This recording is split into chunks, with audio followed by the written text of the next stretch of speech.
Hi.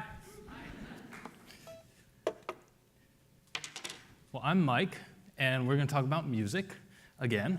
And really what I want to talk about today is how we can empower people to make music.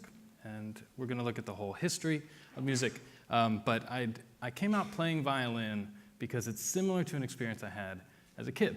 So I grew up playing violin about 6 years in. Oh, I grew up, classical, the whole thing, like locking my knees and fainting during lessons. So then a band asked me to play a solo, and I transcribed the music, and I was reading the music, and a couple notes in, I totally bombed it. Like, I just lost my place. I didn't know what to do. But I knew it was in D minor. And so I played an F, and I played an A, and I just kept playing, and pretty soon I was improvising for the first time in my life. And I realized that, I need a clicker. I realized that I need a clicker. No, I realized that music is fiction, that we can rewrite it with every note. And there it is. Next slide. So today, I want to ask a simple question. Hey, thanks. Here it is.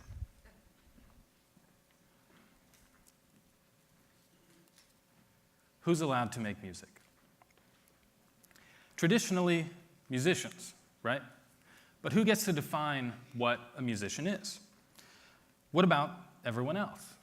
Musicians supposedly are these genetically engineered, gifted geniuses, right? But what if everyone is actually musical with the right technology?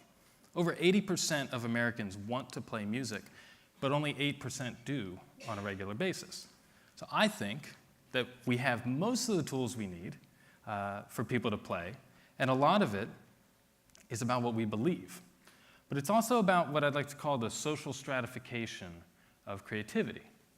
How we distribute the technologies we have, including learning technologies, but of course instruments and everything else, in ways that people may or may not have access to or believe they have access to. So my goal is to democratize creativity, and that's what I try to do every day. What I'm kind of going for here is what we might think of as a cultural communism, sharing the means of production. And this is a mental and a material issue.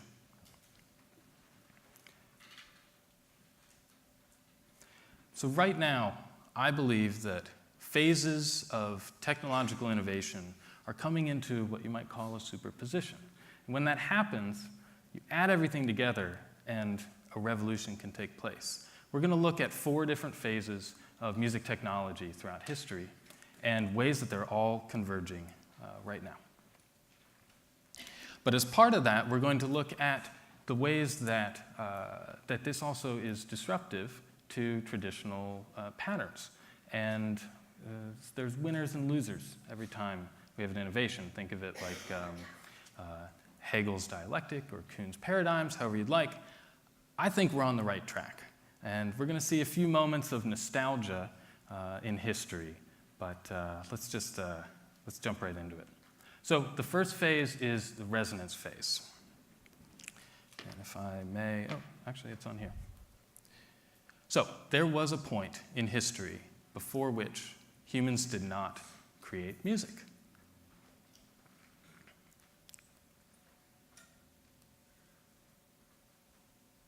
Do we have sound from the presentation? A few million years ago, at some point, someone made a sound, and they actually liked it. And I think that this was the birth of music, which was probably a human voice, or, there it is. It probably didn't sound like that. It could have been percussive.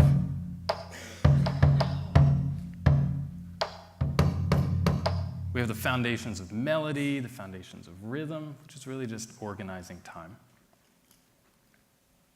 And then we began to abstract our bodies onto these resonant objects.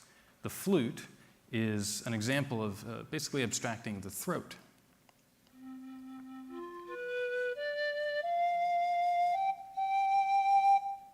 Strings marked another significant step, of course. Guts stretched over wooden skeletons with these resonant lungs, kind of like the violin. Tuned to multiple notes, Pythagorean division.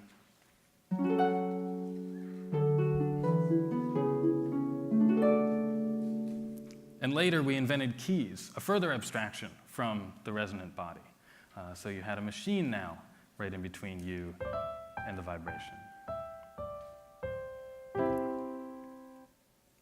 We can start to see a pattern here. We have these creative desires, and we create technologies that can embody them. The birth of musical instruments is really the rebuilding of our own bodies as resonant objects. And with every technology, you have to have a technique. So first we have music as an instrument. But if you consider the sort of subject-object divide here, you can't actually do anything with an object, even if you intend to, without a person, or I'd say more like an agent, to do it. And in this case, it's a musician. So suddenly we have the concept of a musician emerging and the exclusivity that goes with that. Traditions develop, schools emerge, disciplines, rituals, theories, and correct ways to play. So rather than just, I like that sound, it became, that's a good sound, that's a beautiful sound, that's a right sound. And pretty soon you have Plato, right? Playing, let's see, here we are. Spaces. So we have instruments, we have musicians, and then we have context, appropriate context. But who owned these spaces? Who was allowed into them? Cultural access, cultural capital became a thing. Now, this isn't just music, obviously. All kinds of arts and culture and politics. But this is, in the resonance phase, it's a very material thing. And this is the basic equation we have at this point. Next up, a few thousand years later, the signal phase. But first, the first written music that we actually have right now from a play. Our ability to transcribe music was the first step to actually making it permanent. Obviously, sound couldn't be saved, but we could at least tell people how to play. Composition is this denotation, if you will. Music became information, transferable, replayable, and suddenly questions of authorship and interpretation and criticism arose as well. And then, suddenly, we could actually record sound. In 1860, the phonautograph. And this recorded sound onto soot on a piece of paper, but you couldn't play it back. It was just for seeing sound. 1877, Edison's phonograph. And suddenly we can actually replay these sounds. Only 140 years ago this started. But you know this history, right? From dust to wax to shellac to vinyl, to tape to disc to flash to clouds, from dust to dust. Music became an artifact. Now, one of the most interesting things I have as a violinist is the vibrato, right?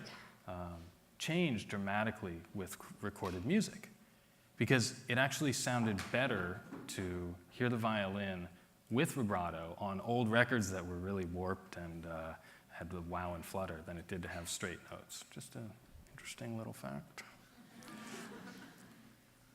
But it also goes to show there's no such thing as an original context. Once you have recorded music, the technology is going to affect it the whole way through. So now we have recorded music, we have something to make, we have something to sell. Right? We commodified music, which created massive financial capital for the owners of the means of production. It consolidated cultural capital in the hands of a few companies and artists, of course. Proliferating music, but inventing a scarce commodity, a product, which is what capitalism tends to do. And of course, we have to mention radio. Don't forget. Transmission and distribution across space and time, pretty amazing. About 100 years ago, and a pretty big deal for multiple reasons well beyond music. But music has always been political, and the ability to shape the populace with a velocity that we could never have imagined before.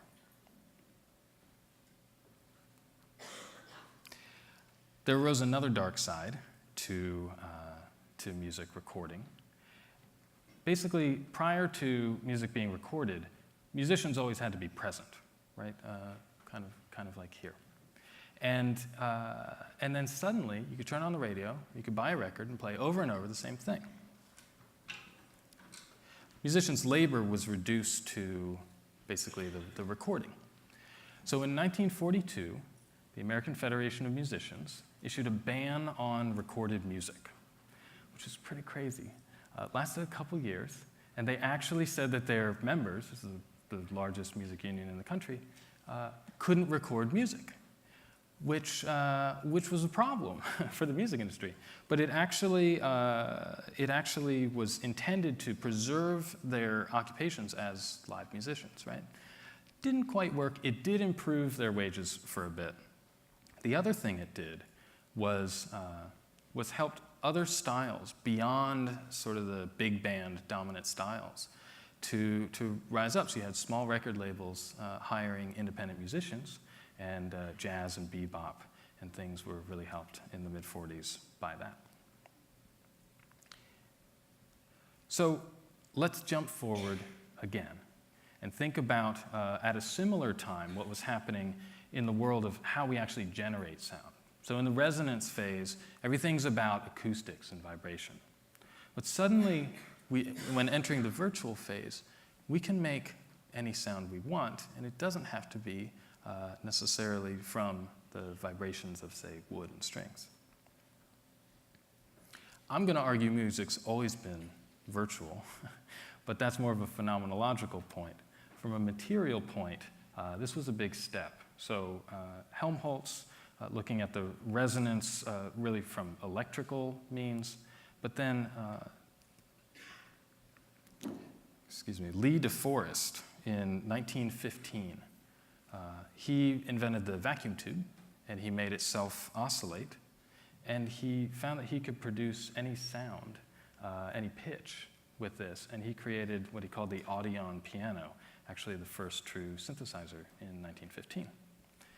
Pretty soon, Leon Theremin used the same technique to create the theremin. Now this is actually the theremin, which is similar and can auto-tune if you like.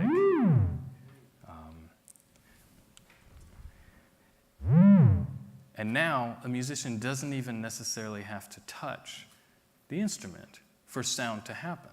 And the idea of what's resonating in here is actually just electricity.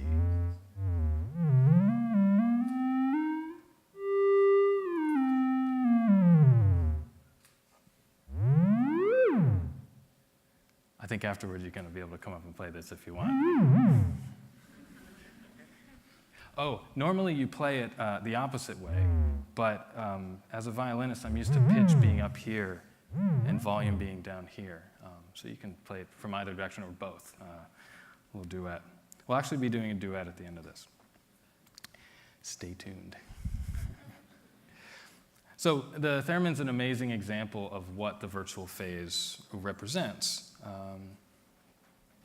Moog and Buchla and others throughout the 20th century created incredible synthesizers that increasingly were able to produce sounds very similar to what people were used to hearing. And the nostalgia at the time for traditional, basically you have sounds you understand from physics, and suddenly you can make any sound. Well, what sounds do people want to make?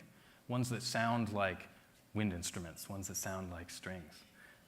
And I think that we're seeing that change a bit now, but it's still pretty pervasive. It wasn't until the digital age where we could really design sound from the ground up and sample it. So no matter what sound you wanted, however realistic to a traditional instrument, you could sample and reconfigure. This is totally different than prior forms of synthesis. And really changed music from a linear to a non-linear activity. For producers and consumers, this meant that musical objects, and even songs, could be sampled and remixed basically for free. Of course, you can think of Napster, but there's all kinds of ways, even in the studio, that the scarcity of sound that we used to struggle with as a species is basically gone now. We've basically innovated that away. And music industries are still kind of reeling from this and figuring out what to do. You walk in a studio now, and there's probably a computer there. And they're probably using sampled instruments to do a lot of their work. And a musician isn't necessarily coming in and playing a song from front to back. They might play a part at a time, and it's rearranged like Legos.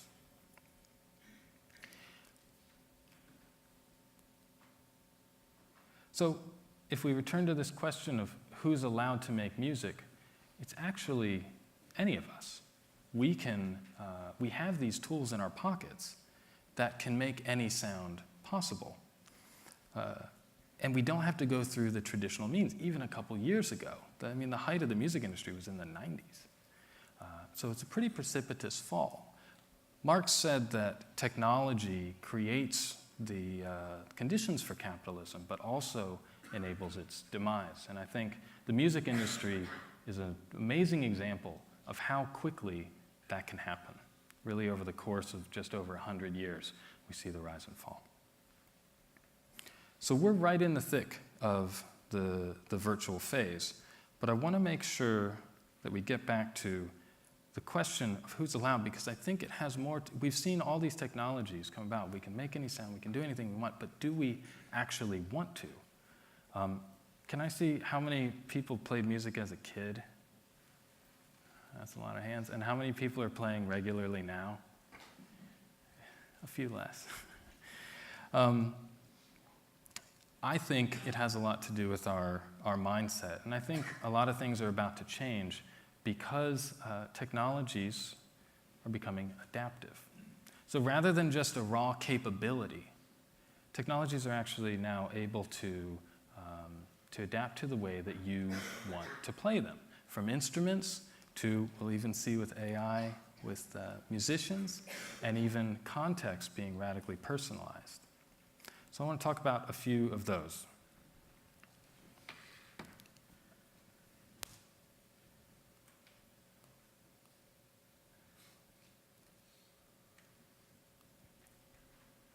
So right now, for most kids, their first instrument's going to be their phone or their iPad, right? They're not necessarily going to start out playing some of the most difficult instruments in the world. I'd say that's actually a little more difficult than the violin.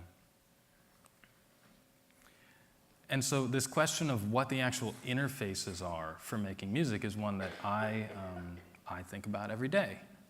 My company, Artifon, is designing new musical instruments, and the whole point is this interface between the human and the gestures that we want to do musically, and all of these sounds that we now have access to. What's the best way, or what's the way people want to actually get into them?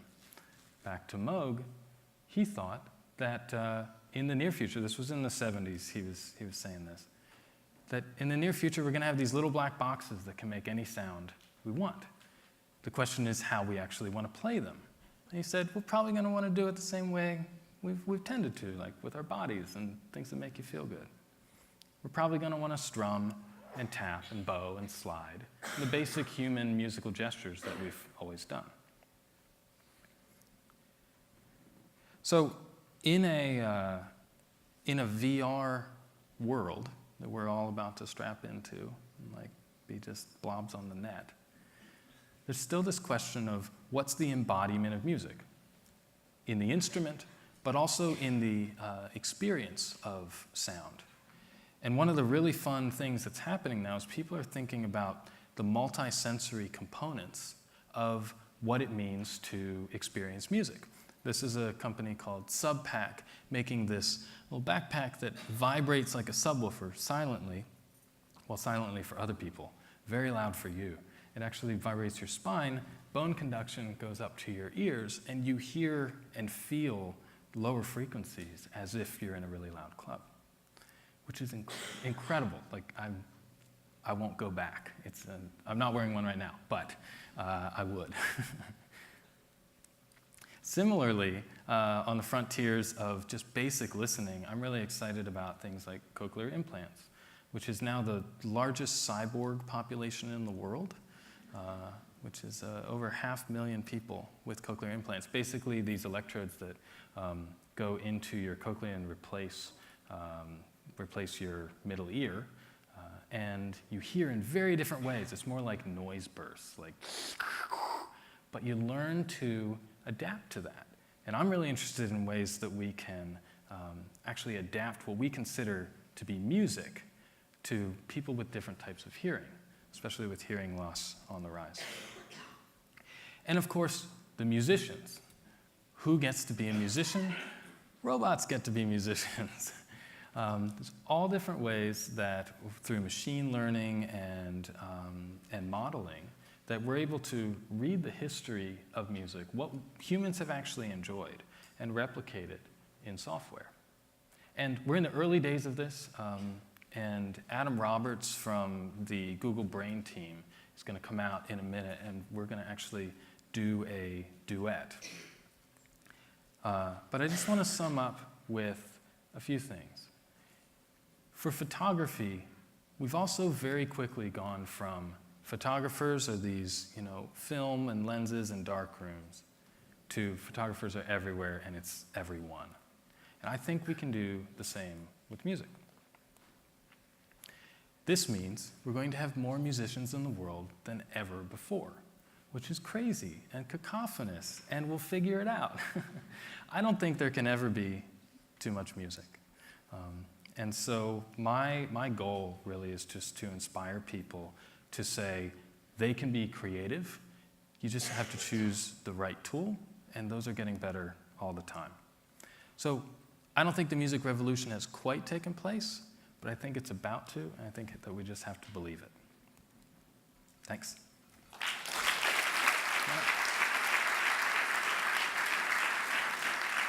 So we have one more thing before we jump, which is, there you go, sorry. No problem. So Adam and I are going to do a quick duet with virtual instruments. I'll be playing the Artiphon Instrument 1 with a 300-year-old Stradivarius sample set, and Adam's going to be on piano, but it's not up here. Can you tell us what you're doing? I'll tell you a little bit more about that. Great. So I work on the Magenta project at Google, and what we're trying to do is apply recent breakthroughs in machine learning and artificial intelligence to the creation of music and art. So what does that look like? Let's see if, no, this is not. Oh, that was my slide. Here we go. Okay, so one of the basic ways you can do this, I say basic, half jokingly, but is doing next step note prediction with a neural network. So a neural network is essentially just a collection of really complex mathematical operations that you apply to some input to get a desired output.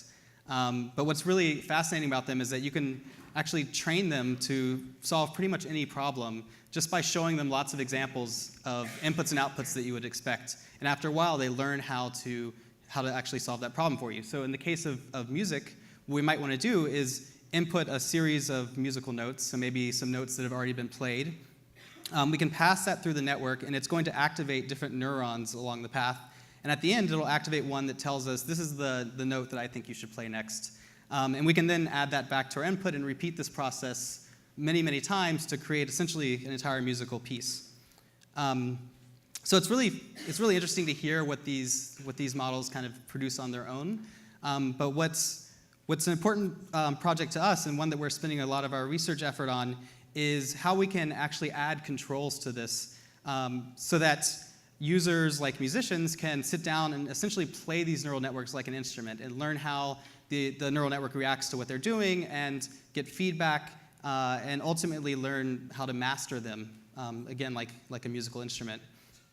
So here's a few of the interfaces that we've been working on. Most of these actually are available online for free to play around with. I want to point out the one on the bottom left, because this is actually the one that is going to be playing a duet with Mike in a moment. And it's a performance RNN, is what it's called, and it was trained on listening to thousands of piano performances of classical pieces that were performed by virtuosos. So it's really high-quality performances. And what the model's done is it picks up kind of the nuances of these performances, like the dynamics and the micro-timing and the style, without actually memorizing any of the pieces that were performed. So hopefully that'll come through in this performance. It is very autonomous, and I'll be controlling very minimal aspects of it. But essentially, it's a stochastic process, so it's impossible to predict what it's going to do. But again, try to pick up on these aspects of performance that it's putting out. Let's try it out. Music isn't about prediction, right?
So if you want to hear more about this work, you should stick around. I'll be talking about it a little bit more during the breakout sessions. Great.